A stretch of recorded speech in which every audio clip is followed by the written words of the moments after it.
রাসূলুল্লাহ সাল্লাল্লাহু আলাইহি ওয়াসাল্লামের কন্যা মা ফাতেমা কারবালার প্রান্তরকান হাসান হোসেনের রক্তে রঞ্জিত হয়ে। রুকো যারা, সবার করো। আমাকে শুধু একটা অভিযোগ দিচ্ছেন আপনারা, কেন আপনি ওয়াজ করেন না এবং ওয়াজ শোনান না? আসেন আজকে ওয়াজ শোনাই। কোরআন এবং হাদিস দ্বারা ছাড়া আমি বাইরে কথা বলবো না।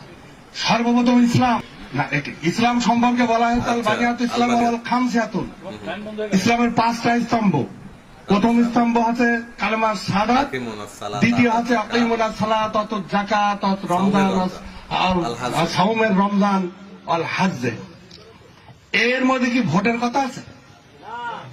ইসলামের 5টা স্তম্ভের ভিতরে কি 6 নম্বরে কি ভোটের কথা আছে? যে ভোট দিতে হবে গো।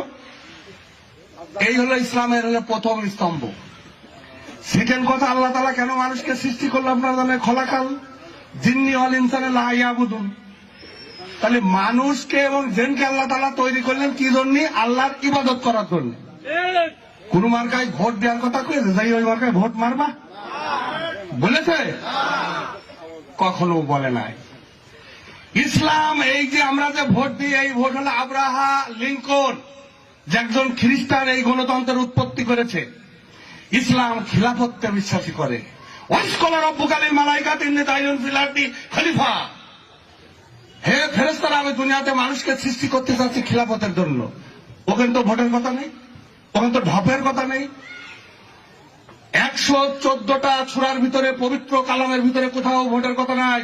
6666টি আয়াতের ভিতরে কোথাও ভোটের কথা নাই।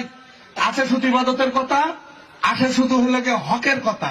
হকুল্লাহ আর হকুল ইবাদ। নামাজ রোজা এগুলো করো, আল্লাহর হক। আর ফারাদ মাইরো না, টাকা মাইরো না, মানুষের জ্বালিও না, মানুষের মাইরো না। এই যে বান্দার হক নষ্ট করো না। বান্দার হক নষ্ট করো, কিয়ামতের মিজানে ঠেকে যাবা, মিজানে ঠেকে যাবা।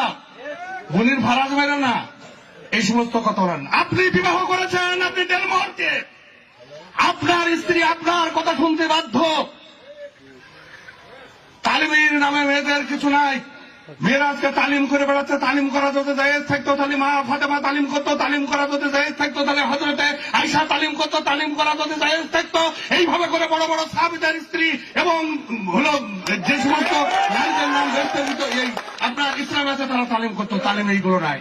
আরে তালিম করা যদি জায়েজ থাকতো তাহলে মেয়েরা মসজিদের ইমামতি করার এখতিয়ার এবং তাদের হলো হুকুমত আল্লাহ রাসূল দিতে। তালিম করা যদি জায়েজ থাকতো তাহলে জানা যায় এই মেয়েরা হলো দাঁড়াতে পারতে। এইগুলো সবই ভণ্ডামি, সবই হলো যেমন। আরে বদরের যেদিন বদরের যুদ্ধ হয়েছিল, বদরের যুদ্ধের অন্যতম কারণ ছিল মদিনাকে রক্ষা করতে হবে।